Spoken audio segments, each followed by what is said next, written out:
우주로 가는 독서 스텔라 이슬. 펭숙. 냠냠입니다. 안녕하세요. 안녕하세요. 오늘 함께 읽을 책은 김훈 작가의 장편소설 하얼빈입니다. 불과 몇 주 전이죠. 8월 3일에 출간되었는데요. 출간되자마자 베스트셀러 1위를 달리고 있는 김훈 작가의 신작 장편 소설이에요.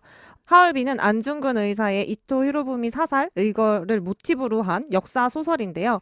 이 역사적 기록보다는 소설적인 요소를 좀 더 중점을 두어서 인간 안중근에 대해 재구성한 소설이에요.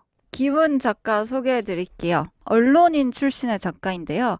원래는 73년에 대학교 졸업하고 나서 한국일보에 입사해서 사회부 기자로 활동을 했다고 하네요. 그러다가 94년도에 문학동네 창간호와 그 다음해인 봄호에 장편소설인 빗살무늬 토기의 추억을 발표하면서 47세의 나이에 작가로 데뷔를 하셨다고 합니다. 그 이후에 2001년 두 번째 장편 소설인 칼의 노래가 출간 직후 좋은 평가를 받으면서 밀리언셀러로 등극했고 이때 작가로서의 이름을 더 많이 알리게 되었다고 하네요. 좋다. 자, 책 소개와 저자 소개를 맞춰봅니다. 네. 그래서 칼의 노래로 유명한 김훈 작가를 독서 스텔라에서 4년 만에 처음으로 만나게 됩니다. 네. 네. 기대도 크고 드릴 말씀이 많은 소설 하얼빈 이야기 해볼게요. 네. 책의 구성이 상당히 간결해요. 일단 시대적 설명이 앞에서 나오는데 이토 히로부미랑 안중근의 관점이 상반 교차되면서 서술이 돼요.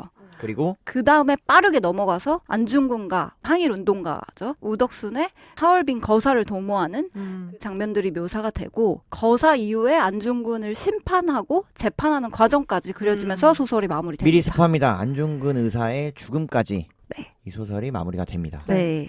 자, 그래서 어떻게 읽었는지 저희가 간단히 소감 나누고요. 책의 1장부터 31장까지 시간의 흐름대로, 네. 사건의 흐름대로 따라가면서 인상 깊은 내용들을 짚어보겠습니다. 네. 먼저 책 어떻게 봤는지 저희 셋이 미리 얘기를 나눠보니까 굉장히 느낌들이 다르더라고요. 펭수? 저는 김훈 작가의 소설을 처음 읽었어요. 칼의 노래를 읽지 않았기 때문에. 근데 워낙 칼의 노래라는 소설에 대한 극찬, 찬양, 정말 김훈의 소설은 재미있다라는 이야기를 많이 들었기 때문에 어떤 문체를 가지고 있는지 궁금했었는데 물론 이게 칼의 노래와 동일한 문체일 거라고 생각하진 않지만 안중근이라는 인물의 미묘한 심리 그리고 절제된 표현, 내 목표를 위한 소리 없는 노력 그런 것들을 글과 문체 그 환경, 상상되는 이미지까지 다 표현이 돼서 재밌게 읽었고 어디까지가 팩트인지 얼만큼이 소설이 가미된 건지 사실 알고 있지 못하기 때문에 그런 부분에 대해서 더 알아보고 싶다. 그리고 김훈 작가의 다른 소설도 읽어보고 싶다까지의 호기심을 네. 불러일으켰습니다.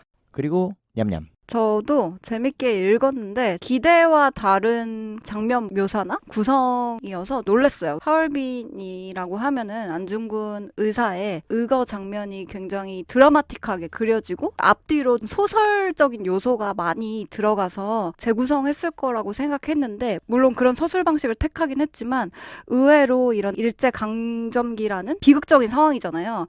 처참하고 아릿하게 그렸을 것 같은데 오히려 담담하고 덤덤하게 그려놓고 뒤에 가서 하얼빈 사건에서는 총각을 다투듯이 서술을 해서 대비가 잘 됐던 것 같아요. 어떻게 보셨어요? 갑니다. 저는 일단 너무 말로 형언할 수 없는 그 현장감이 전달이 돼서 책이 한 4-5군데 정도에서 정말 온몸에 소름이 돋았어요. 그러니까 이 책을 잘 썼다, 좋은 책이다를 논하기 이전에 현장감이라든가 안중근사의 어떤 의지, 우리가 극복해낼 수 없는 혹은 우리가 이겨낼 수 없는 시련과 현실들, 상황들이 내게 너무 고스란히 전달이 돼서 그치. 그런 내용들 때문에 오히려 정말 더 애국심? 혹은 소위 말하는 국뽕? 이 차오르는 순간들이 있었던 것 같고 이거 보면서 뭔가 끌어오르는 느낌을 받았어요. 감히.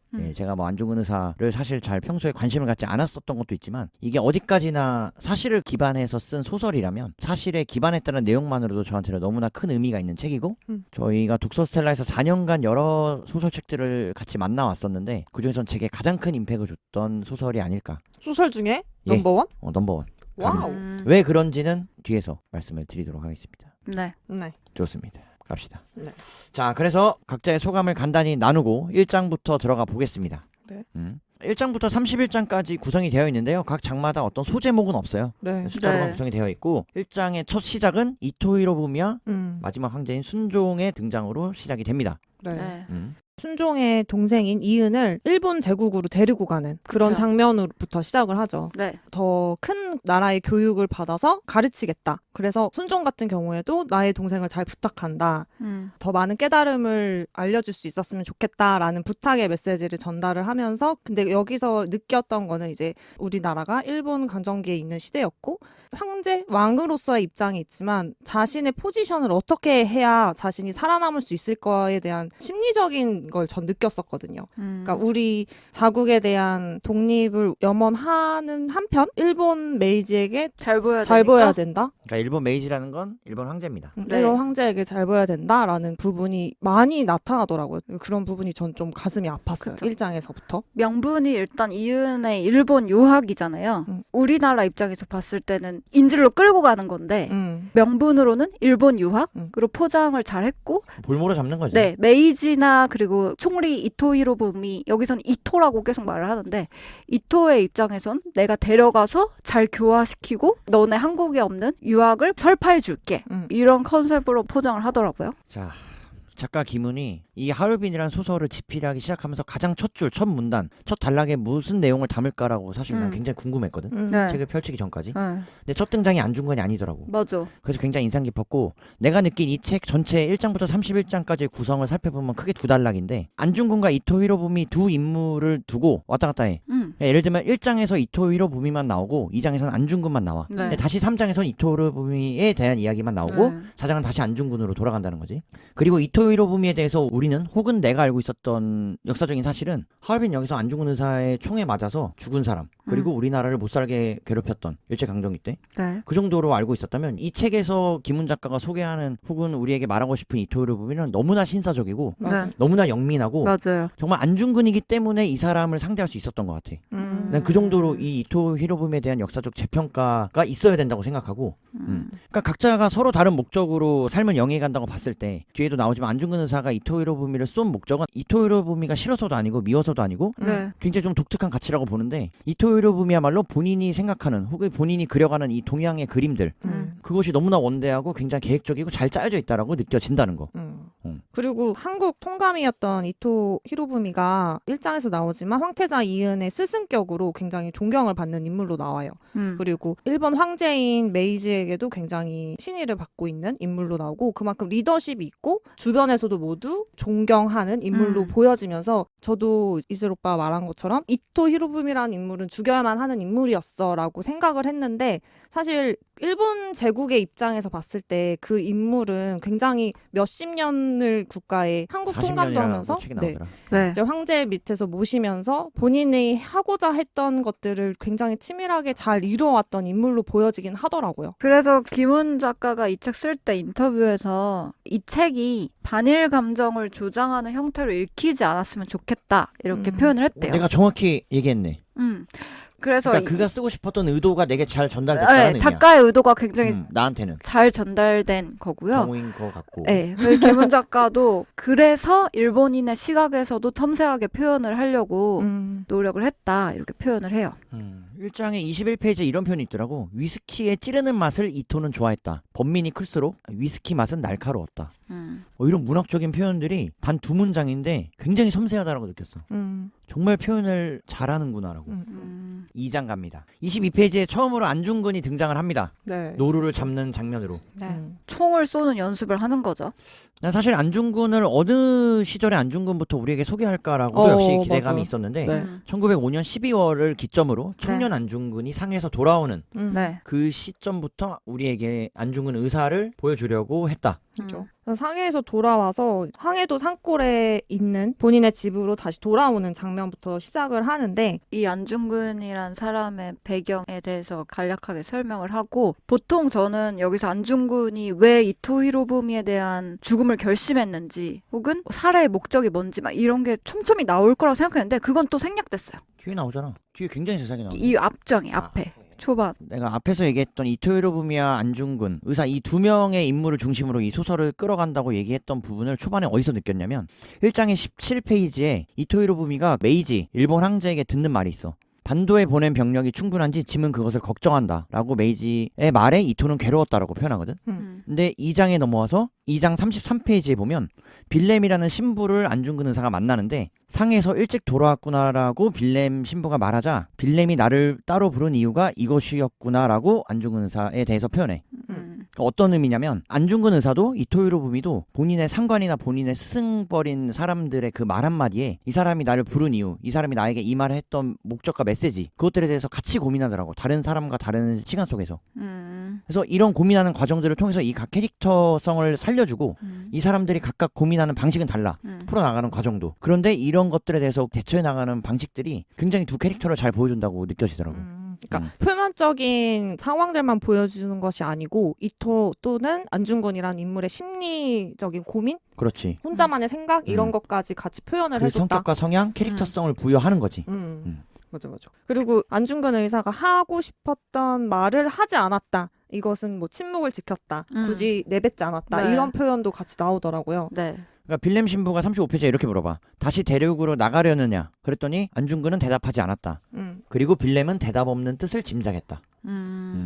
그러니까 내가 느낀 이 두 캐릭터는 이토이로 보면 굉장히 육하원칙 또는 굉장히 논리정연하게 두 가지식으로 이야기를 잘 풀어나가. 그리고 사람을 대하는 방식, 대중을 대하는 센스가 너무나 큰 사람인 반면에 안중근 의사는 굉장히 침묵하는 캐릭터. 네. 크게 말로 표현하지 않고 그것을 안으로 삼켜버리는 네. 맞아. 좀 호랑이 같은 기운을 느낀다고 해야 될까? 오히려 그럼으로써 더. 아, 그러니까 침묵을 둘이 진짜 지켰으니까. 굉장히 다른 방식으로 잘 표현이 됐다라고 느껴지더라고. 네. 자, 3장입니다. 자, 3장에서 이토와 순종이 대화를 나누거든요. 근데 순종과 이토의 대화에서 이토가 조선과 일본이 연결되어 있다는 걸 이 철로를 바탕으로 이야기를 하는데 네. 이 부분에서 세계는 그 길 위로 계속해서 움직이고 한 번 길을 내면 길이 또 길을 만들어내서 누구도 길을 거역하지 못합니다라고 말하더라고. 순종에게. 네. 굉장히 폭력적인 내용을 본인만의 방식으로 순종, 즉 조선의 황제에게 부드럽게 표현해 진짜. 라고 느꼈어. 누구도 거역하지 못한대. 조선의 황제에게 통감이. 그리고 거기에 거기에 뒤이어서 말한 게 이거잖아요. 힘이 길을 만들고 길은 힘을 만드는 것입니다. 오. 대놓고 너네 이제 우리 식민지야 이렇게 하는 게 아니고 철로를 바라보면서 근대 문물을 바라보면서 힘이 길이다 뭐 이렇게 표현을 해서 순종에게 돌려서 지금의 위치를 더 각인시켜주는 그런 문장이었어요. 그러니까 이토가 진짜 이 화존양면 전술이라고 해야 되나? 두 얼굴을 가진 사나이라고 보여줬던 게 37페이지에 순종한테 이렇게 얘기해. 같이 서울에서 부산 가는 길에 이제 여러 고을을 들러서 순행을 하자라고 해. 여기서 말하는 순행은 군주의 덕과 위험을 보이는 일입니다. 일본의 메이지 폐하께서도 자주 순행하셔 백성을 살핍니다. 본통감은, 그러니까 이토 본인은 메이지 폐하의 뜻을 받들어 황제 폐하를, 여기서 말하는 황제 폐하는 순종을 수행하게 되었습니다 라고 말하는 거지. 그리고 나서 46페이지에 보면 순종과의 순행을 마치고 일본 본토에 보고하는 보고서에는 이런 내용이 담겨. 순종 앞에서 이렇게 말했지만 조선 황제와 이토 통감의 남방 순행은 일본 제국의 문명화된 우호 정책을 조선 민중과 세계 만방에 예시키는 전개가 되었다.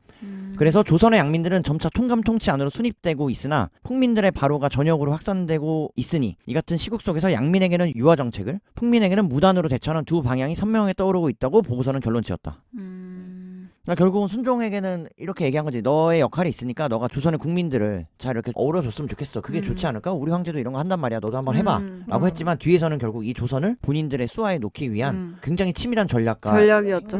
네. 행동이었다는 거지. 네.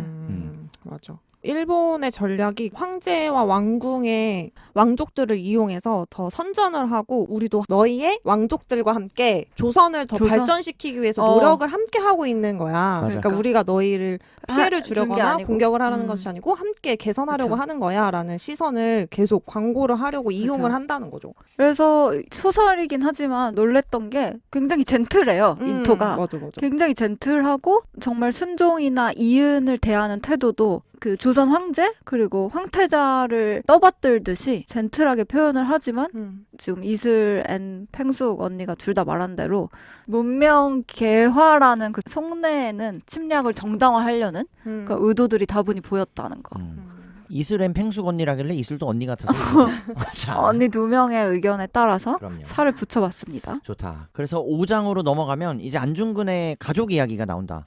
그 유명한 조마리아 여사에 대한 이야기도 나오고 아내인 김아려 여사에 대한 이야기도 있는데 62페이지에 이 한 줄이 굉장히 공감이 많이 되더라고. 그러니까 본인은 상해를 가든 외지를 가든 집을 나갔다 들어오면 아이가 하나씩 생겨 있어. 그거 이거 진짜 근데 이 시대에는 그럴 수밖에 없었다는 거지 사실. 근데 그럼에도 불구하고 어떤 내용이냐면 아이의 전리에 삼남 들판의 시체가 겹쳐서 보이는 환각을 안중근은 식구들에게 말하지 못했다. 이런 내용들. 그러니까 그치. 아이의 전리도 너무 이쁘겠지. 맞아. 안중근이 봤을 때. 그렇죠. 야 이게 내 아이로구나라고 생각이 맞아. 들면서도 그 본인의 동료들, 항일운동에 참여했던 의병들. 그러니까 나의 가족들 그리고 내가 챙기지 못한 우리 식솔들에 대한 미안하고 면목이 없는 마음과 동시에 내가 여기에 이렇게 안주하고 있으면 안 되는데 라는 마음이 계속 드는 거예요. 맞아요. 더 전선으로 나아가서 빨리 우리 국력을 회복하고 우리 국가를 되찾아야 한다라는 생각이 계속 상충하는 게 집에 있으면서도 보여지는 게 네. 안타깝더라고요. 맞아. 거기서 인간 안중근을 볼 수 있었던 게 그 거사도 거사인데 안중근 의사가 천주교다 보니까 계속해서 기도를 하고 그 빌렘 신부한테 용서를 구해야겠다 해서 찾아가서 용서를 빌고 이런 행동들을 하거든요. 거기서 보여지는 인간으로서의 번뇌. 맞아. 거사를 하긴 해야 되는데 내 가족들을 못 챙겼다는 그 죄책감, 거사를 잘할 수 있을까 불안감 이런 것들이 계속 겹쳐서 보인 것 같아요. 66페이지의 소설 하얼빈의 본격적인 여정이 시작되는 안중근 의사가 집을 떠나서 즉 서울을 떠나서 우라지 지금의 블라디보스톡으로 네. 가려는 그 여정을 결정짓는 빌렘 신부와의 대화가 나옵니다. 그래서 네. 빌렘 신부는 너는 조선에서 교육싸움에 힘쓰라. 그것이 나의 뜻이고 선량한 신도와 착실한 국민을 길러내야 한다는 거지. 영혼을 구해야 나라를 구할 수 있다. 너는 기어이 우라지로 가려느냐? 라고 물어본다는 거야. 사실 이렇게 생각하는 분들도 많았겠지 당시에. 그쵸. 네. 그리고 이 방법이 절대 틀리다고 말할 수 없고. 네. 거기에 한마디 더 보태면 빌렘은 도마야. 그러니까 안중근 의사를 부른 말이겠지. 도마 안중근. 악으로 악을 무찌른 자리에는 악이 남는다. 이 말이 너무 어려우냐? 내가 스스로 알게 될 때는 이미 너무 늦었을 터이므로 나는 그것을 염려한다. 라고 말한다는 거야. 그러나 이렇게까지 말하는 빌렘 신부에게 안중근은 어떠한 말도 하지 않아. 그러니까 예를 들면 신부님은 여기에 계시렵니까? 라는 말을 안중근은 참았다. 네. 이 말을 하지 않았다는 거를 김훈 작가가 오히려 강조해서 보여주는 거고 그랬더니 빌렘 신부가 결국은 너는 가기로 작정을 하고 나를 찾아왔구나. 나는 너의 사람됨을 알고 있다. 너의 영혼을 나는 가볍게 여긴다. 이렇게 이야기를 마무리 짓고 네. 안중근 의사는 결국 다시 발길을 옮겨봅니다. 네. 그리고 5장에 그렇게 빌렘 신부와의 대화가 끝나고 안중근의 아내인 김아려에 대한 이야기도 나와요. 그러니까 안중근이 상해로 돌아와서 집에 머물 때 또 셋째 아이를 임신을 하지만 또 안중근 남편은 다시 블라디보스톡으로 떠나고 이때 안씨 문종의 사내들은 안중근의 블라디보스토크 행을 가타부타 말을 하지 못했다. 그리고 어쩔 수 없었고 말릴 수 없는 일이라는 것을 알고 있었다. 외부로 알려지는 것을 꺼려했다라는 말려도 이야기가 나오거든요. 안 된다는 걸 아니까. 그러니까. 그리고 그 같은 페이지 아래 보면 조마리아는 그러니까 즉 안중근 의사의 어머니? 어머니는 아들을 붙잡지 않았다. 왜 가느냐? 언제 오느냐? 거기서 먹고 살 자리 마련했느냐를 묻지 않는다는 거야. 사실 이 조마리아 여사는 워낙 유명한 일화가 있기 때문에 네. 그러니까 안중근 의사 본인이 목숨을 구걸하지 않잖아. 네. 그거에 대해서 너무나 자랑스럽다고 표현하더라고.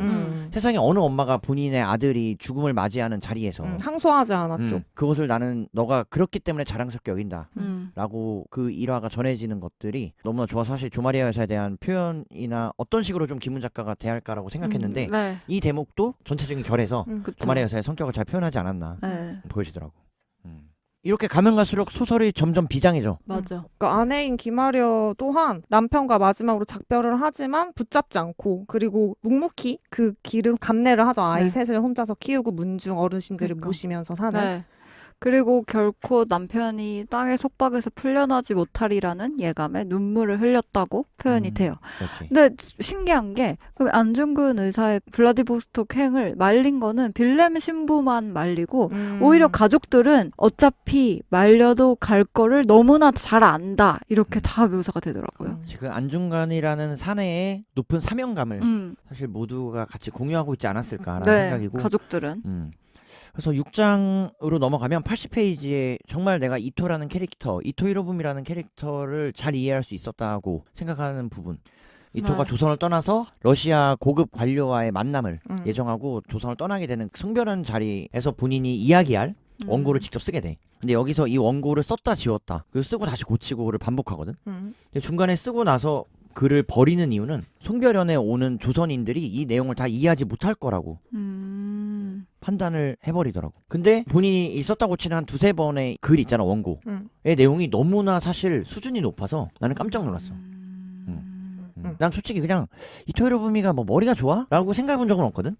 그쵸. 천황제의 아부를 잘했을 수도 있고 타고난 고관대작의 집안에서 관료 역할을 엘리트 수행했던 집안에서, 네. 그치 엘리트 집안에서 나고 자란 친구라고도 생각할 수 있었던 것 같은데 너무나도 여기서는 잘 만들어낸 글들을 쓰는 걸 보니까 이게 김훈 작가가 이토 히로부미를 실제에 어디까지 기반해서 이 내용을 지금 6장을 구성했는지 모르겠지만 너무나 머리 좋은 그 마지막 후기 쪽에도 김훈 작가가 실제로 이 이토 히로부미라는 인물에 대해서 더 탐구하기 위해서 일본도 여러 번 왕래를 했었다라는 이야기가 있더라고요. 사실 우리는 한국 사람이고 그렇기 때문에 한국의 입장에서 볼 수밖에 없었지만 소설이니까 이토라는 인물 그리고 그 사람이 어떤 성품을 가지고 어떤 말을 했는지를 표현하려고 했던 것 같고 사용하는 언어들도 한자어도 많고 문맥이 부드럽다라고 느꼈어요. 이 글이 물론 김훈 작가가 쓴 글이겠지만 근데 이런 정도의 원고는 그래도 역사적으로 기록물이 남아있지 않을까라는 생각은 기반으로 들고 하지 않았을까. 그래서 어느 부분에서 좀 그렇게 느꼈냐면 조금 길지만 빨리 말씀을 드려보면 알미 통절한 자들은 세상을 바꿀 수 있는데 알미란 곧 사물의 실상을 보는 정신의 작용이다. 실상을 보는 자는 몸둘 자리를 알고 몸쓸 방편을 스스로 안다. 이 세계는 인간이 만드는 구조물이다. 이것이 우리의 알미고 우리의 알은 사물을 향해 나아간다. 이것이 제국의 길이고 이제 풍우는 울고 있다. 그러니까 이런 표현들이 바로 지난번에 리뷰했던 지대넘리앗의 어떤 철학편을 읽는 것 같은 느낌이랄까? 맞아요. 너무나 표현이 고급스럽고 간결하고 잘 정돈돼 있다. 여기서 추가되는 이 원고의 뒷내용은 유신은 만세일계의 황통을 제국의 축이로 삼는데 황통은 제국의 채로서 불가침하고 이 존엄의 핵심부는 고요하다. 축이는 천례의 은총이며 인간이 만드는 신성이다. 여기서 제국의 권능은 비롯된다. 이렇게 써놓고 이토가 스스로 생각하는 부분을 김훈 작가가 말을 옮겨. 알아듣지 못할 자들이 많다. 쉽게 말하자. 이토는 만년필을 들고서 계속 써나갔다라고 표현한다는 거지. 그러니까 여기서 보여주는 이토는 앞에서도 계속 비슷한 느낌으로 말했지만 정말 지식인이고 지성인이 아니었을까. 네. 당대의. 그래서 6장은 이렇게 이토가 마지막으로 송별연에서 강연을 하고 마지막 밤을 보내는 장면에서 끝납니다. 85페이지에 경도라는 단어가 나오거든? 내가 네. 찾아봤잖아. 뭔데요? 기생과의 대화가 나와 이토가. 네. 경도는 순조로우냐라는 말이 있는데 경도가 우리가 위도 경도할 때 나는 경도밖에 써본 적이 없거든? 이 경도 찾아봤어 혹시? 아니? 경도의 세 번째 의미로 온 마음을 기울여 사모하거나 열중함. 이게 어떤 문물을 잘 적용하고 이해하는가라는 뜻이래.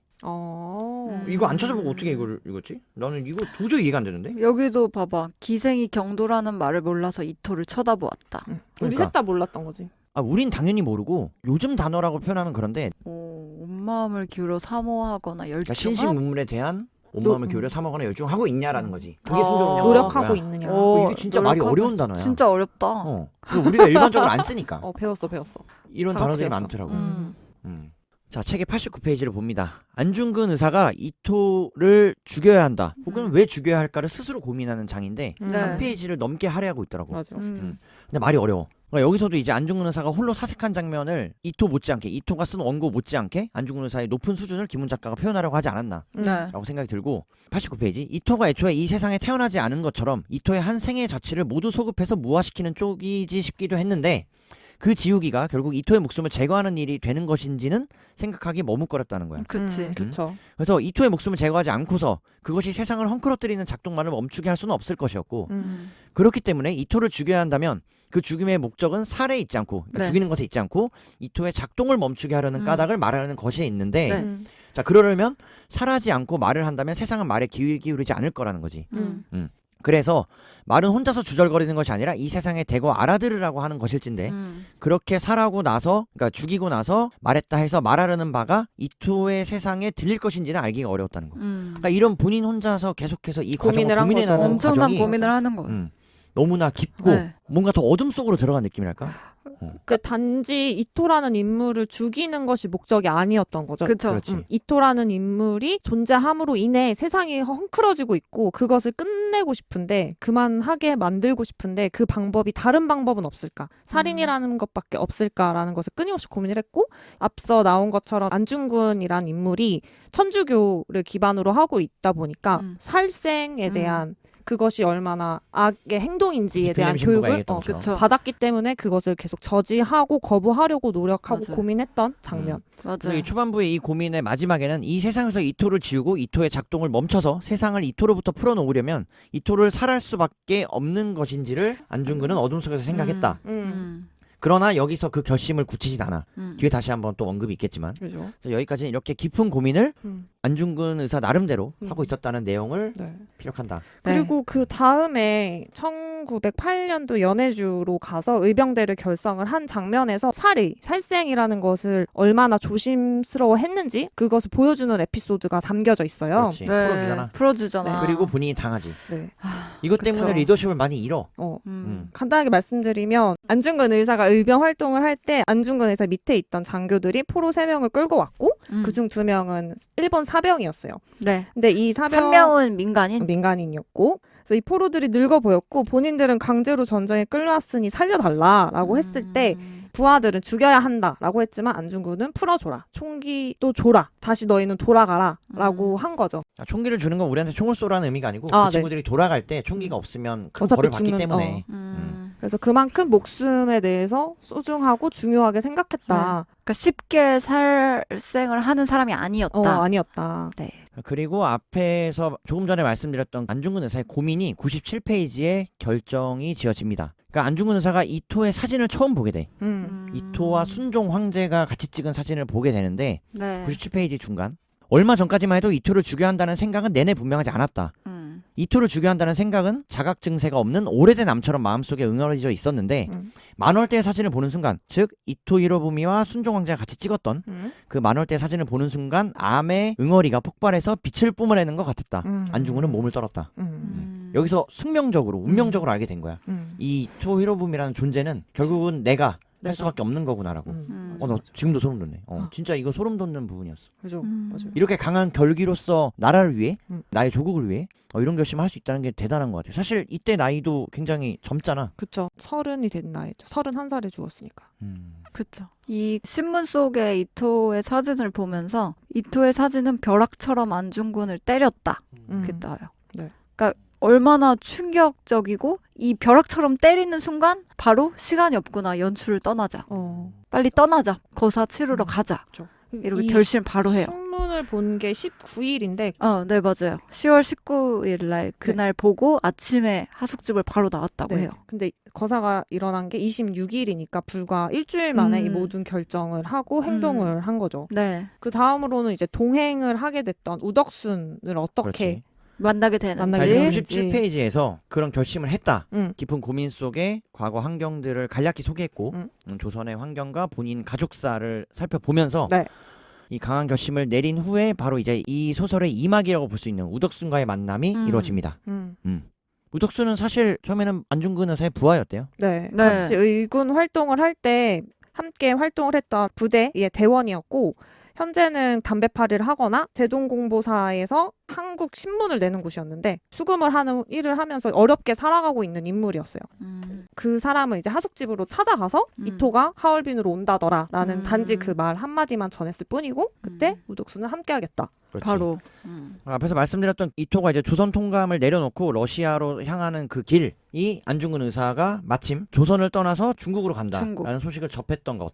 그런 흐름들이 역사적으로 굉장히 어떤 우연을 넘어서 인연처럼 보이는 과정들이고 그런 과정 속에서 우덕수를 만나서 팽숙이 말한 대로 하얼빈으로 온다고 하니 우리가 이 가슴 설레는 일에 같이 의기투합하자라고 이야기를 한다는 거.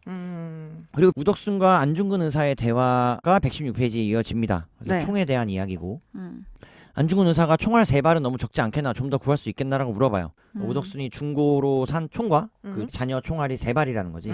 그랬더니 우덕순이 말하기를 3발은 많지 않지만 적지도 않다. 3발이면 적당하다. 이토는 경원을 여러 데리고 있을 테니까 아마도 나는 3발 이상은 쏘지 못할 것이다. 근접할 수만 있다면 3발 이상은 필요 없다. 경원이 많아도 먼저 쏘는 자를 당하지는 못한다. 그것이 총이다. 라고 말하고 안중근 의사가 속으로 생각하는 걸 김훈 작가가 옮겨줍니다. 네. 너는 참으로 총을 아는 자로구나 라고. 그래서 이들의 비장함이 보여. 사실 여기서도. 가타부타 말을 안 해요. 우리가 왜 이토를 죽여야 하는지 그러니까. 어떤 목적을 공통의 목적을 가지고 있는지에 대한 네. 한마디도 하지 네. 않고 서로는 중략하고 바로 결론부터. 자 그리고 다시 이토가 나옵니다. 이토 히로부미 121페이지. 네. 우덕순과 안중근 의사가 거사를 계획하는 순간 거사를 계획하는 동시에 이토가 시찰 중에 공립학교를 방문합니다. 네. 그래서 공립학교의 생도들에게 연설을 하는데 제군들의 용모가 단정하고 동작이 절도 있고 규칙이 엄정함을 알겠다. 강인한 정신은 반듯한 외양으로 나타난다. 그러므로 몸을 바르게 하라. 지금 처해 있는 자리가 인간의 근본이다. 제군들의 자리는 학교이고 가정이고 마을이고 국가이다. 그래서 제군들은 국가에 속해서 혼연일체이다. 이것이 수신의 요체다. 그러니까 이런 내용들도 역시 내가 앞에서 느꼈던 이토의 명석함이 이어진다고 느껴졌어.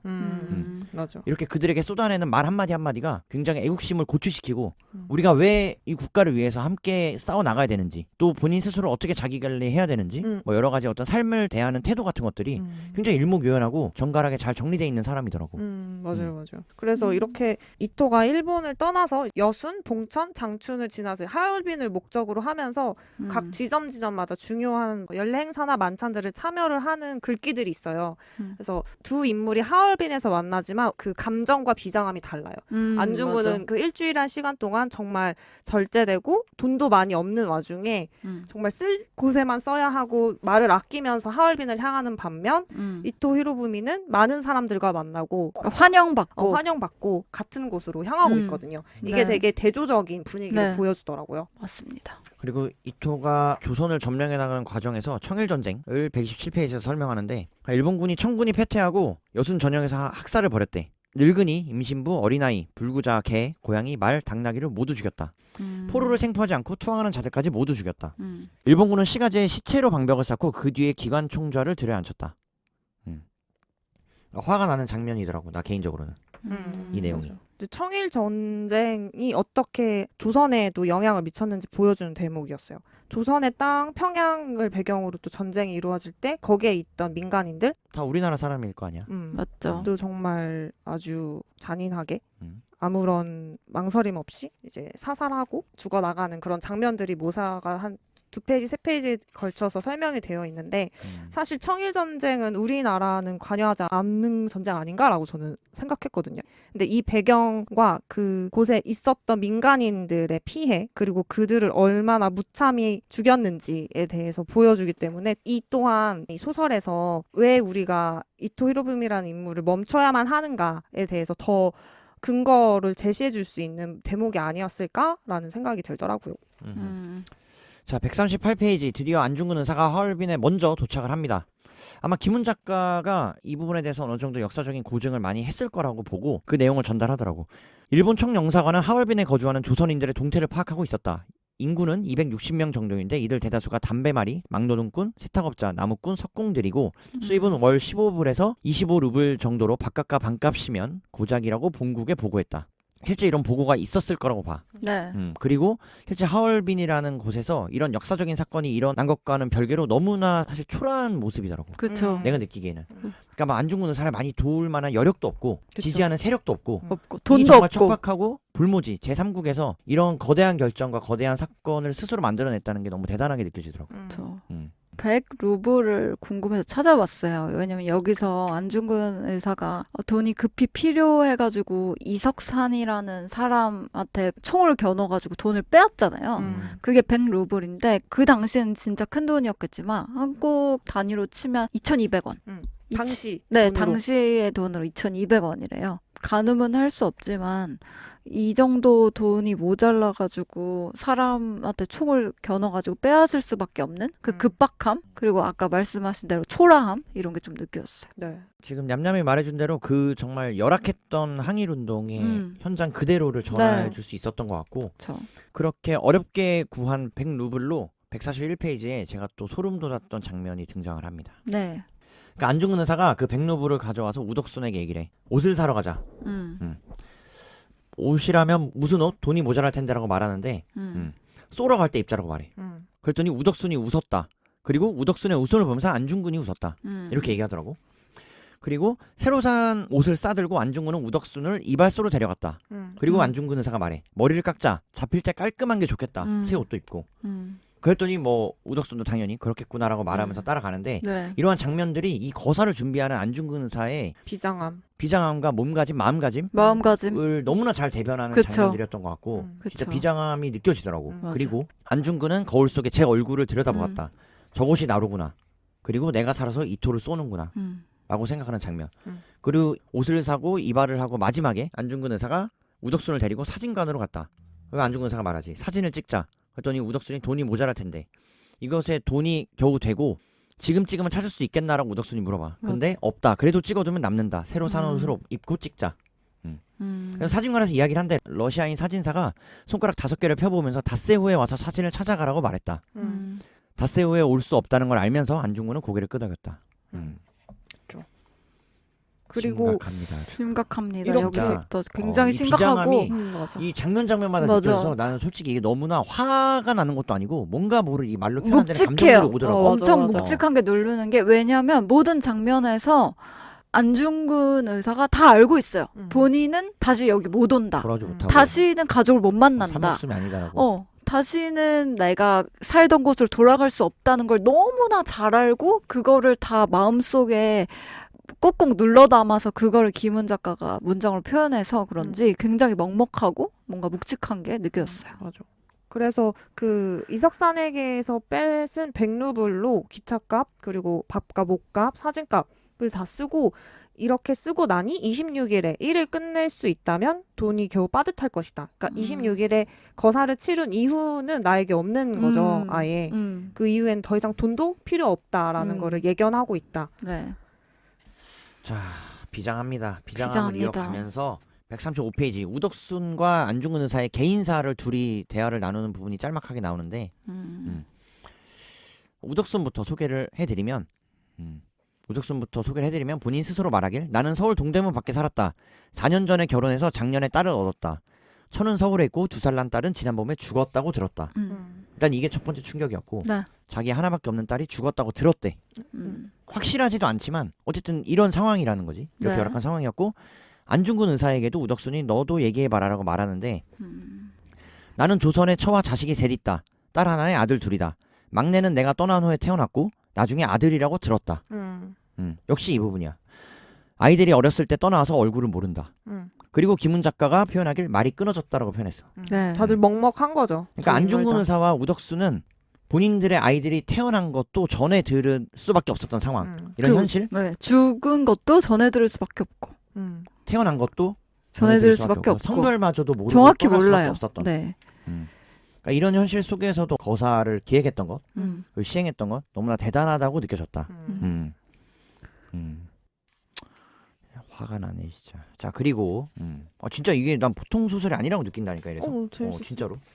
다시 이렇게 하나하나 체크하면서 얘기를 하니까 다시 느껴져. 갑자기 별점을 더 올리고 싶은데 나 더 올릴게. 나도 5점. 나도 좀 진짜로. 올리고 싶네. 그러네. 나는 언니랑 인간 오빠 실격을 읽으면서 이런 감정이 들지 않거든. 개인적으로. 그리고 달거 이게 이패스를 읽으면서 이런 감정이 이건 들지 않아요. 사실을 기반으로 그쵸, 한 역사 팩트가 소설이기 좀 있어서. 때문에 그런 것도 더 있지. 그럴 수 있을 것 같아요.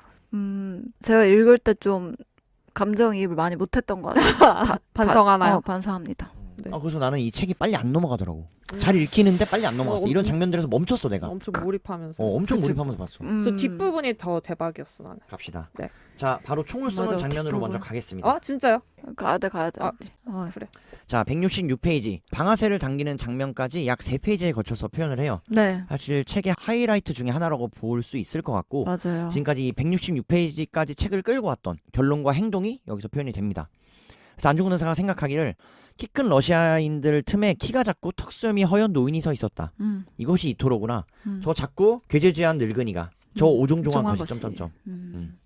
그래서 안중근은 러시아 군인들 틈새로 조준선을 열었고 이토의 주변에서 키 큰 러시아인들이 서성거려서 표적은 가려졌다. 그러니까 굉장히 어려웠던 상황을 김 작가가 표현한 거겠지. 안중근의 귀에는 더 이상 주악 소리가 들리지 않았고 다시 러시아인들 틈새로 이토가 보였다. 이토는 조준선 위에 올라와 있었고 오른손 검지손가락 둘째 마디가 방아쇠를 직구방으로 당겼다. 손가락은 저절로 움직였다. 총의 반동을 소나기로 제어하면서 다시 쏘고 또 쏠 때 안중근은 이토의 몸에 확실히 박히는 실탄의 추진력을 느꼈다. 가늠새 너머에서 비틀거리며 쓰러지는 이토의 모습이 꿈속처럼 보였다. 하얼빈 역은 적막했다. 네, 그리고 나름 생략. 네. 러시아 헌병들이 안중근을 몸으로 덮쳤다. 안중근은 외쳤다. 코레아 후라. 멋있더라고. 진짜. 네, 그죠. 그리고 탄창 안에는 쏘지 그렇죠. 못한 한 발이 남아 있었다. 이렇게 얘기를 해요. 네. 그 이후에 총에 맞은 이토는 비서관들에 의해서 다시 객차 안으로 옮겨졌어요. 네, 그래서 주치의가 다가와서 몸을 살피고 그 순간에 이토는 숨을 몰아쉬었다. 비서관이 범인은 조선인이고 현장에서 체포되었다라고 보고했다. 이토는 눈을 가늘게 뜨고 말했다. 바보 같은 놈. 그리고 이토는 죽었습니다. 제가 앞에서 말씀드렸듯이 책을 끌고 오는 두 명의 인물 중에서 이토라는 한 명이 어찌 보면 허무하게 또는 큰 뜻을 품었지만 그 큰 뜻 혹은 이토의 뜻을 다 이루지 못하고 허망하게 갔습니다. 네. 그런 와중에 안중근 의사가 코레아 후라, 여기서 후라를 책에서 설명하기를 만세라는 단어로 쓴다고 네. 얘기를 해서 이것을 외쳤던 그 장면을 굉장히 생생하게 표현을 잘 하지 않았을까라고 생각이 들었어요. 네. 그래서 책의 총 31장 중에 15장이 이렇게 마무리가 됩니다. 네. 책의 절반까지를 달려서 이토 히로부미가 안중근 의사에게 죽임을 당하는 장면이 그려지고 이 나머지는 이제 안중근 의사에 대한 재판이 이어지는 내용들을 그려봅니다. 네. 저는 바로 그 다음 장이었던 16장에서 이제 황태자 이은의 반응에 대해서 놀라움이 있었어요. 이제 소식을 듣죠. 태사가 죽었다라는, 이토 히로부미가 죽었다. 그리고 범인은 조선인이다. 라는 정보를 받게 되고 여기서 이 부분이 나옵니다. 이은은 깊이 상심했다. 강하고 또 너그러운 스승 이토가 왜 조선인의 손에 죽어야 하는지, 조선은 무엇이고 일본은 무엇이고, 어째서 조선이 따로 있고 일본이 따로 있으며 조선과 일본 사이에 어떤 일이 있는 것인지 이은은 생각할 수 없었다.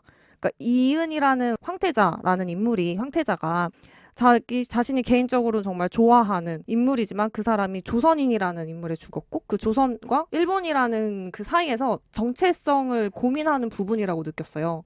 그래서 이게 좀 안타까웠어요. 아, 황태자, 황제마저도 어느 한편에 뚜렷이 서지 못하고 인간적으로 어떤 쪽에 더 우위에 있는지도 표현하지 못하는 이 현실? 그렇죠. 나는 뒤에서 표현했다고 봐. 네. 현숙이 말이 이어서 171페이지.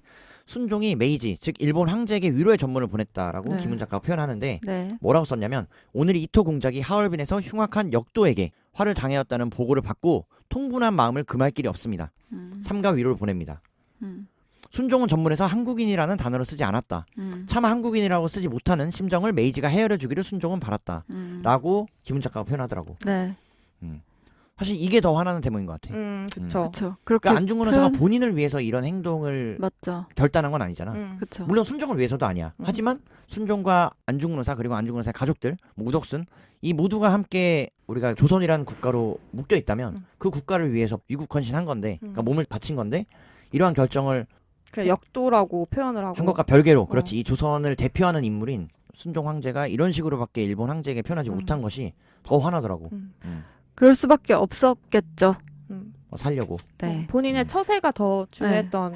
그리고 지금 말한 본문의 앞에 장면에는 순종은 살 길을 생각했다. 조선의 살 길과 황실의 살 길과 백성의 살 길은 겹치고 또 부딪히면서 복잡하게 얽혀 있었다.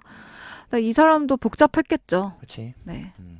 자, 178페이지 조금 이제 이야기를 넘어서 안중근의 이름은 낮은 목소리로 넓게 퍼져나갔다.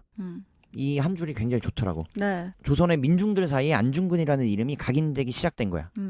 처음에는 정말 이토 히로부미라는 통감을 총으로 쏜 역도라고 누군가는 알고 있었겠지만 네. 실제로는 이 안중근 의사는 일반 시민들, 서민들의 마음속에 각인이 되는 과정이었던 거지. 그런 내용이 이어졌고 188페이지 안중근 의사에 대한 첫 번째 취조되는 장면이 묘사가 됩니다. 네. 여러 가지 질문을 해요. 이 미조부치라는 취조관이. 뭐 이름, 나이, 직업을 말해라. 이름은 안응칠, 나이는 31살, 직업은 포수다. 한국 시민이냐? 그렇다. 부모 처자 없다. 멀쩡한 거처한 주소 있냐? 없다. 뭐 이런 내용들이 일반적으로 나오다가 평소에 적대시하는 사람이 있는가? 한 사람 있다. 그게 누구인가? 이토 히로부미다. 왜 이토 공작을 적대시하는가? 그 이유는 많다. 지금부터 말하겠다라고. 근데 여기서 말하진 않아요. 더 뒤로 갑니다. 사실 책에서 다 표현된 거라고 생각하지 않는데 이런 취조와 고문 등이 이어지지 않았을까라고 네. 추측할 수 있는 부분이더라고. 그리고 고문관과 취조를 당하는 안중근 사이의 심리 싸움이 길게 엄청나. 표현이 돼요. 맞아. 그러니까 이토 히로부미가 죽었느냐 안 그렇지. 죽었느냐 그 사실을 알려주는 게 맞느냐 아니면 이 인물이 이미 알고 있느냐 그거에 따라서 앞으로의 진술의 방향이 달라질 거를 가지고 그렇지. 재판 결과가 바뀔 수 있으니. 그 둘이 서로 묻지도 않지만 말 속에서 은연중에 그것을 기싸움이 기싸움이 있죠. 끊임없이 있더라고요. 맞아. 특히 193페이지에 방금 팽숙이가 말해준 내용이 네. 여실히 드러나 있습니다. 맞습니다. 안중근 의사가 속으로 혼자 고민하는 과정들을 설명을 하는데요. 이토는 죽었는가? 이토가 죽었다면 나의 목숨이 이토의 목숨 속에 들어가서 박힌 것이다. 그러나 이토가 죽었다면 일본 영사관 직원들과 헌병들이 이처럼 조용할 수 있을까? 라는 식으로 계속해서 고민하더라고. 이게 한 페이지를 이루고 총을 쏜 자가 한국인이라는 것을 알고 죽었을까? 이토가 죽었다면 그것을 물어볼 길이 없겠구나. 이토가 죽지 않고 병원으로 실려가서 살아났다면 이토의 세상은 더욱 사나워지겠구나. 이런 식으로 끊임없이 안중근 의사가 고민을 합니다. 맞아요. 그래서 이 페이지의 마지막 안중근은 옆에 앉아서 오랏줄을 잡고 있는 헌병에게 이토는 죽었는가? 신문에 났는가? 라고 묻고 싶은 북받침을 억눌렀다. 결국 이것마저도 참아낸 거지. 네.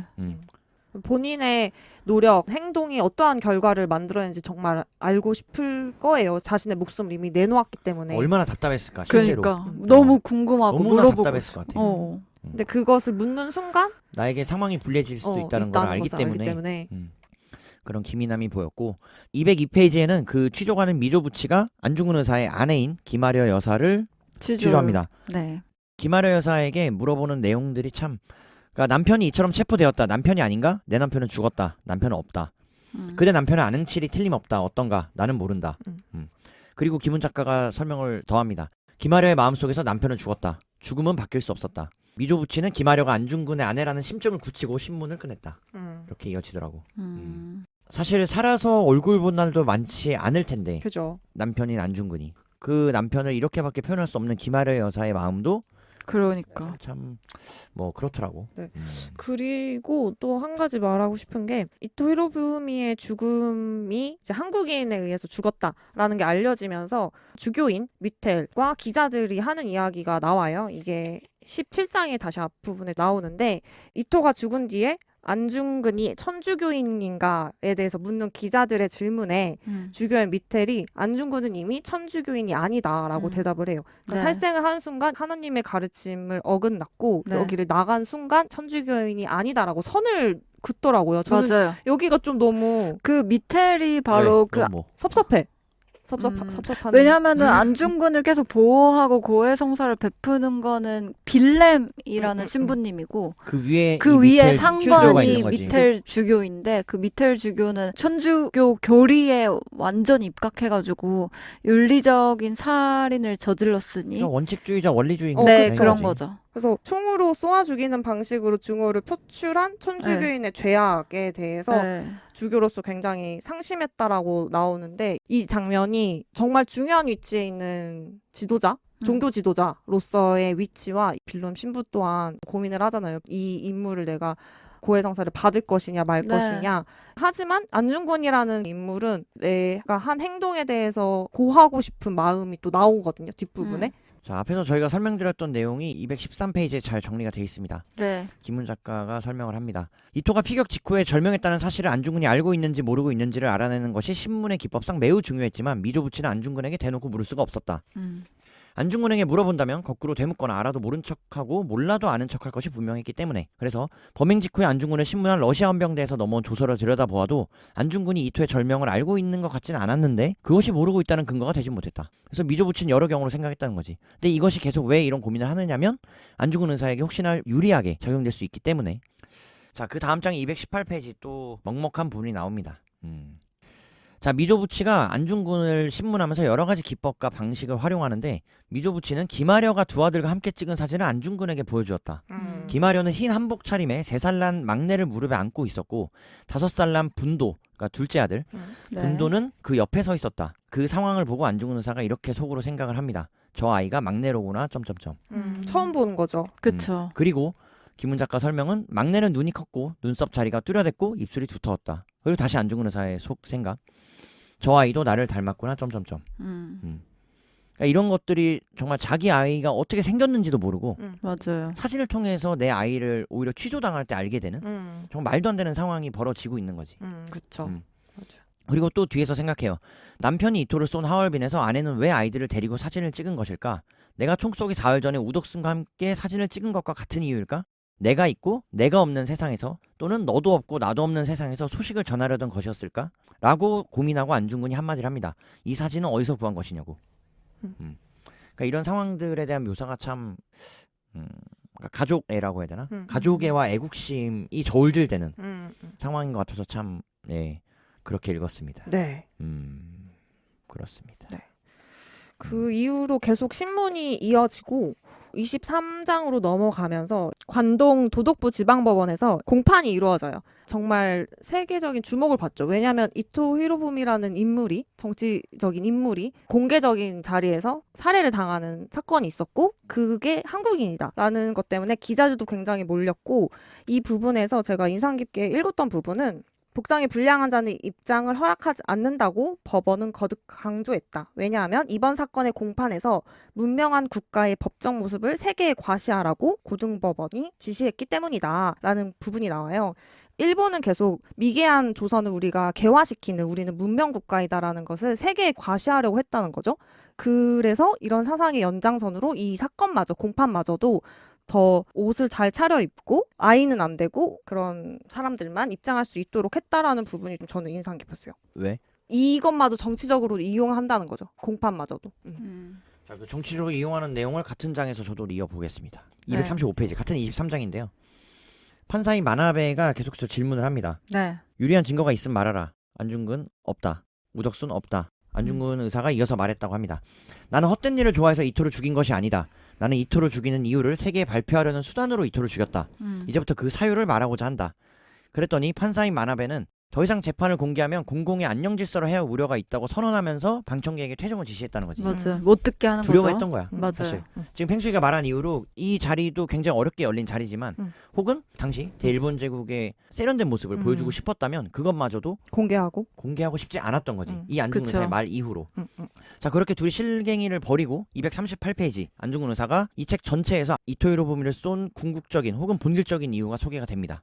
자, 김훈 작가가 이렇게 정리했는데 안중근 의사가 말씀하시길 필요한 몇 가지를 말하겠다. 내가 이토를 죽인 까닭은 이토를 죽인 이유를 발표하기 위해서다. 오늘 기회를 얻었으므로 말하겠다. 나는 한국 독립전쟁의 의병 참모중장 자격으로 하얼빈에서 이토를 죽였다. 그러므로 이 법정에 끌려 나온 것은 전쟁에서 포로가 되었기 때문이다. 나는 자객으로서 신문을 받을 이유가 없다. 이토가 한국 통감이 된 이래 무력으로 한국 황제를 협박하여 을사년 5개 조약, 정민년 7개 조약을 체결했다. 이것을 알기 때문에 한국에서 의병이 일어나서 싸우고 있고 일본 군대가 진압하고 있다. 이것이야말로 일본과 한국의 전쟁이라 하지 않을 수 없다. 이 이유를 이렇게 밝혀냅니다. 본인이 맞아요. 이토 히로부미를 보고 피가 끓었고 네. 결국은 이토 히로부미를 살해할 수밖에 없었던 네. 근본적인 이유를 이 238페이지에서 본인의 입으로 재판장에서 이야기한다는 거. 그 229페이지에 이미 이 재판의 답은 정해져 있었어요. 재판 과정에서 안중근의 정치적 동기를 현실에 대한 무지에서 비롯된 것으로 드러내 보이고 문명한 절차에 따라 사형에 처한다는 것이 일본 외무성의 방침이었다. 이미 일본 외무성의 주도 아래 이 재판의 답은 정해져 있었고 안중근은 무지한 일개의 역도 로만 해석을 하고자 했는데 안중근은 계속 본인의 이제 정치적인 생각과 이토 히로부미의 잘못됨, 일본의 잘못된 행동에 대해서 계속 피력을 하려고 했었죠. 그렇지. 네. 그래서 239페이지 그 취조관이었던 미조 부치는 결국 안중근에겐 사형을, 우덕순에게는 징역 2년을 구형했다는 거. 네. 이미 답이 정해져 있었던 거지 사실은. 맞아요. 저희가 말해준 대로 답이 정해져 있었다. 네. 자, 253페이지로 가겠습니다. 26장 어느덧 거의 책의 중반부인데요. 네. 사형을 선고받자 안중근은 바빠졌다. 집행되기 전에 마무리 지어야 할 일들이 많았다. 그 중에 하나가 안중근은 선고를 받기 전부터 자신의 일대기인 안흥칠 역사를 쓰고 있었다. 충분히 기록되어야 마땅한 가치가 있다고 생각이 들었고 이 대목을 네. 보면서 나는 개인적으로. 그리고 그 다음 페이지 사형 선고를 받고 사흘 후에 안중근은 항소를 포기했다. 저희가 앞에서 이야기했던 안중근 의사 조마리아 여사의 알려진 일화 그 유명한 일화가 이렇게 연결되지 않았을까라고 그쵸. 생각이 들었습니다. 맞습니다. 그 이후에 이제 안중근 의사를 가족들이 한 명씩 찾아와요. 동생인 안정근이 찾아와서 형님이 돌아가신 후에 가족들과 재산들을 어떻게 정리해야 할지 너무나도 이성적으로 대화를 합니다. 집안은 어떻게 할까요? 어머님은 어떻게 보실까요? 재산들은 어떻게 정리할까요? 이런 부분들을 하나하나 준비를 하고 모든 가족들이 안중근이 떠난다는 것을 받아들이고 수용하는 모습이 가슴이 아팠어요. 그렇습니다. 자, 동생 안정근과의 대화에서도 조마리아 여사의 담대한 성격이 잘 드러나는데 어머니가 항소 포기를 알고 마음이 상하셨겠구나라고 안중근 의사가 물어봅니다. 동생에게. 그랬더니 동생 말하길 아닙니다. 어머니는 형님의 남은 날들이 너무 힘들지 않기를 기도드리고 계십니다. 앞에서 안중근 의사가 우라지 즉 블라디보스톡으로 떠날 때도 역시 왜 가는지 어딜 가는지 묻지 않았던 것처럼 이 어머니인 조마리아 여사는 굉장히 무덤덤하게 이 사실 그리고 이 현실을 받아낸 게 아니었을까라는 생각이 들더라고. 정말 대단한 여인이다라고 생각이 네. 들었던. 저는 아까 공판 장면에서 말을 못한 게 있어가지고 이 안중근 의사의 의거가 더 대의 명분이 뚜렷하다고 느낀 게 공판 장면에서 성공하면 자살할 생각이었는가? 이렇게 묻잖아요. 근데 안중근 의사는 아니다. 한국의 독립과 동양 평화를 위해서는 단지 이토 죽인 것만으로 내가 죽을 순 없다고 표현을 하고 보통 이렇게 원대한 계획이 있으면은 체포당하고 도주 계획 세우지 않냐 물어봤는데 아니 나는 나쁜 일을 한 게 아니므로 도주할 생각이 없었다. 멋지다. 이렇게 표현을 하는 게 정말 인상 깊었어요. 저는. 이 문장에서 다 표현이 되는 게 사형 선고를 받고 나서도 계속 그 일기를 쓰고 내가 항소하지 않는 이유인 거지. 항소를 안 하고 일기를 쓰고 가족을 만나고 후처리에 대해서 담담하게 논의하고 이런 게 잘 연결이 된 것 같아요. 이 책의 마지막 대목에서 안중근 의사와 빌렘 신부의 만남이 굉장히 인상 깊은 내용이라고 생각이 드는데 네. 빌렘 신부가 만날 수 없지. 왜냐면 교회에서 버려진 사람이니까. 앞에서 펭수이가 얘기해줬던 대로 미텔 주교에게 큰 심판을 받았는데 나름. 그럼에도 불구하고 동생인 안정근을 통해서 빌렘 신부를 만나고 싶다고 네. 안중근 의사가 의사를 표현했고 네. 그 빌렘 신부가 고민과 큰 결심을 하고 본인의 상사격인 미텔 주교에게 편지를 씁니다. 출장을 허락해달라. 그러나 미텔 신부가 단호하게 출장을 허락하지 않는다라고 그쵸. 얘기를 하고 여기서 대반전은 그럼에도 불구하고 단 한 줄로 빌렘 신부가 미텔 주교에게 편지를 씁니다. 그 안 된다는 편지를 받고 보내주신 맞아. 편지는 잘 받았습니다. 저는 여순으로 갑니다. 여순 감옥이죠. 그렇지. 안중근 의사가 있는. 그러니까 미텔 주교인 당신이 내가 가는 것을 허하지 않았다는 내용을 잘 받았다는 것. 그럼에도 불구하고 나는 여순으로 간다는 내용을 굉장히 의미심장하게 잘 네. 표현했더라고. 자, 그리고 안중근 의사가 이 빌렘 신부를 만나서 대화를 나누는 것 중에 268페이지. 저는 10월 26일에 이토를 쏘았는데 저의 처자식이 27일에 하얼빈에 도착했습니다. 저의 처자식이 미리 도착해서 저를 만났다면 저의 마음이 크게 흔들렸을 것입니다. 저는 이 하루 차이에 감사하고 있습니다. 또 있느냐? 계속해라라고 빌렘 신부가 물어보고 이 대목 안중근 의사가 말하길 저는 이토를 쏘아서 쓰러뜨린 후에 총알이 정확히 들어간 것을 확신했습니다. 그러나 그 순간 저것이 이토가 아닐 수도 있겠다 싶어서 그 옆에 있는 3명을 쏘았습니다. 3명 모두 총에 맞았으나 죽지는 않았습니다. 그 후에 다들 회복되었다고 들었습니다. 감사할 일입니다. 방금 냠냠이가 얘기해줬던 것처럼 안중근 의사가 이 일을 어떤 마음가짐으로 결행했는지 그렇죠. 그냥 모든 일본인을 다 죽으라고 싫어했던 것도 아닌 거고 맞아요. 본인이 가진 엄청난 사명감을 이렇게 그쵸. 정말 착한 마음, 좋은 마음, 선한 마음으로 잘 표현해낸 문장이 아닌가라고 생각이 들어서 맞아. 빌렘 신부와의 이 대화가 특히나 인상 깊더라고. 본인의 목적에만 올고지 집중을 했던 인물이고 딱히 할 말이 없네요. 그래도 빌렘 신부가 굉장히 인간적이라고 느낀 게 어쨌든 본인의 상관의 명령을 거부하고서라도 자기가 안중근의 마지막 말을 계속 들어주려고 하잖아요. 맞아요. 그리고 빌렘 신부도 본인의 신념을 맞아요. 멋있다고 생각한 게 안중근은 거사를 이루기 전까지 말을 다 아끼는 사람이에요. 말을 전혀 하지 않고 삼키고 그냥 생각만 했던 사람인데 빌렘 신부가 말하라 하니까 계속 말을 하고 그런 부분이 앞에랑 대비를 이루면서 인상적이었어요. 그리고 빌렘 신부가 안중근 의사를 두고 감옥에서 나오면서 하는 말은 우선 너의 마음에 기도해라. 오늘은 이만 돌아간다. 곧 다시 오겠다. 그때 우리 좋게 만나자 도마야. 그리고 만나지 못했다는 것을 우리 모두는 알고 있습니다. 네, 그렇죠.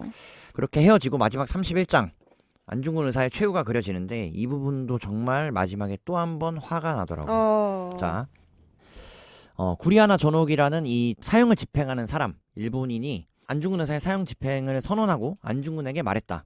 할 말이 더 있는가? 안중근이 대답했다. 없다. 다만 동양 평화 만세를 3번 부르게 해다오. 라고 말했다는 거고 맞아요. 구리하라 전옥이 말했다. 허락하지 않는다. 그리고 옥리들은 안중근의 머리에 흰 종이를 씌웠고 안중근은 종이가 바스락거리는 소리를 들었다. 그러니까 본인이 죽어가는 소리를 들었다는 거지. 이렇게 가신 거야 그냥. 네. 그 마지막에 동양 평화 만세를 3번 부르지 못했다는 것. 그쵸. 이게 이 글을 읽는 독자로서 혹은 어쨌든 후배로서 너무 화가 많이 나더라고요. 그렇죠. 한이 맺히죠. 그리고 안중근이 마지막 유언으로 동생들에게 나의 시체를 하얼빈에 묻어라. 그리고 우리가 독립을 하고 국가를 되찾으면 그때 나를 이장을 해다오라고 했지만 이것마저도 관동 도독부에서는 정치적으로 더 활용이 될 것을 두려워했기 때문에 시체를 가족들에게 돌려주지 않고 감옥 공동묘지에 묻었습니다. 근데 이 부분도 굉장히 가슴이 아팠고 안중근 의사가 서거한 날짜가 3월 26일인데요. 그 이유는 3월 25일이었으나 그날이 한국 황제의 생일이었대요. 순종. 네. 그렇죠. 그래서 황제 생일에 집행하지 않고 그 다음 날 죽었다라고 합니다. 그리고 아직까지도 안중근 의사의 시신을 찾을 수 없다고 하네요. 그렇지. 감옥의 공동묘지에 묻혔으니까. 거기 묻혔다고 했는데 그것도 사실 그것 또한 알 수 없는 게 음. 일본인들이 몰래 매장을 했대요. 사실은. 그렇기 때문에 지금 110년째 찾지 못하고 있다고 합니다. 자, 최근 1장부터 31장까지 저희가 시간의 흐름과 주요 사건들을 다뤄보면서 말씀드렸고요. 282페이지 후기에 김훈 작가가 설명을 덧붙입니다. 소설이 감당하지 못한 일들을 후기에 적는다.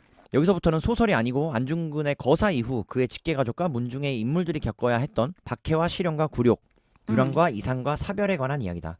자, 여기서 열거했던 박해, 실형, 굴욕, 유랑, 이산, 사별, 그 어떤 것도 안중근 의사와 안중근 의사의 가족들에게 좋지 않은 일만 일어났다라는 것이 이 한 줄에 다 담겨 있는 것 같더라고요. 이마저도 사실 그러니까 제대로 된 대접, 뭐 대접은커녕 인간다움조차 지켜지지 않았을까 이 네. 남은 네. 가족들에게. 네. 저희가 책을 시작하면서 책의 내용은 다 전달을 드린 것 같고요. 네. 소설이긴 하지만 어느 정도 역사적인 사실을 기반에 두기 때문에 그런 네. 연유에서는 조금 설명하듯이 혹은 말씀을 전하듯이 네. 일반 저희가 다뤘던 다른 소설들에 비해서는 다른 형식으로 말씀드린 것 같고, 네. 네.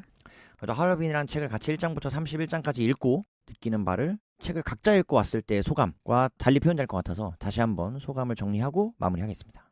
저는 같이 이제 다시 한 번 더 이 책을 리마인드 하면서 이야기하고 느낀 건 큰 독에 흙을 하나씩 층층이 쌓아가는 느낌이었어요.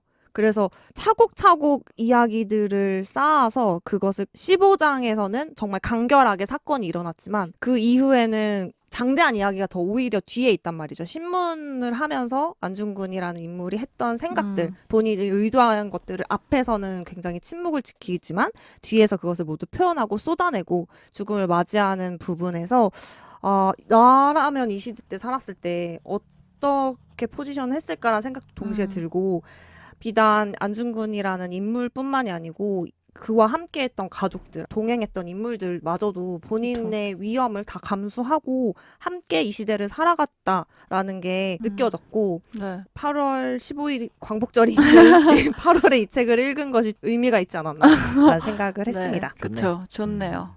네. 저도 말씀하신 거 다 동의를 하고요.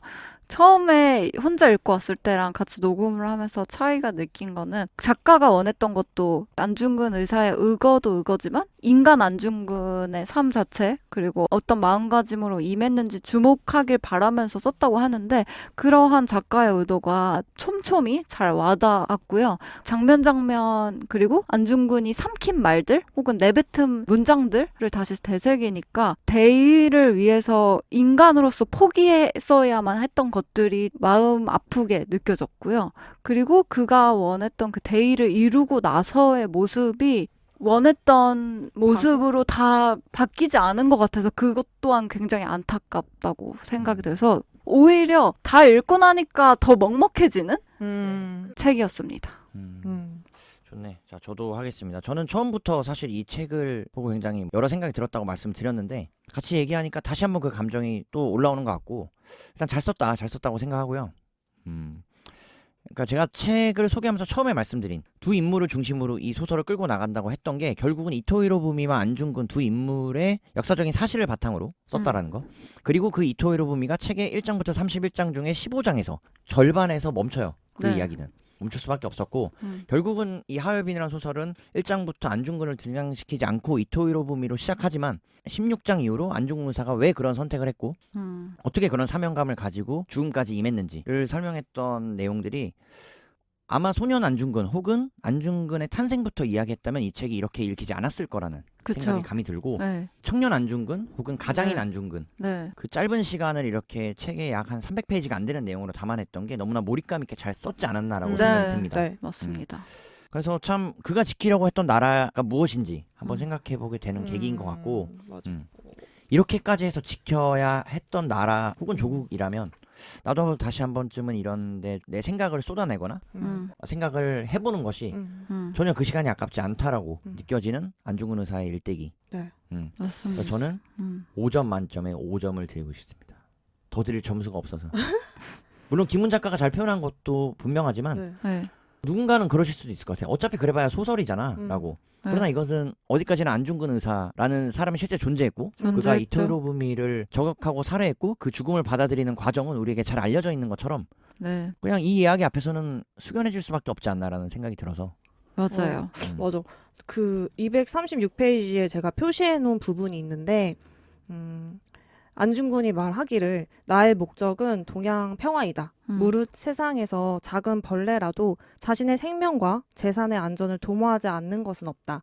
인간된 자는 이것을 위해서 진력하지 않으면 안 된다. 그러니까 내가 인간이기 때문에 내 것을 지키기 위해서 할 뿐이지 어떠한 오해도 없었으면 한다라는 걸 강조를 하더라고요. 네. 근데 이 부분이 인간으로서 안중근을 그래 사람이니까 본인의 인간으로서의 의지만 올곧이 의지했을 뿐이구나라는 게 굉장히 마음에 남는 구절이라서 이야기하고 싶었습니다.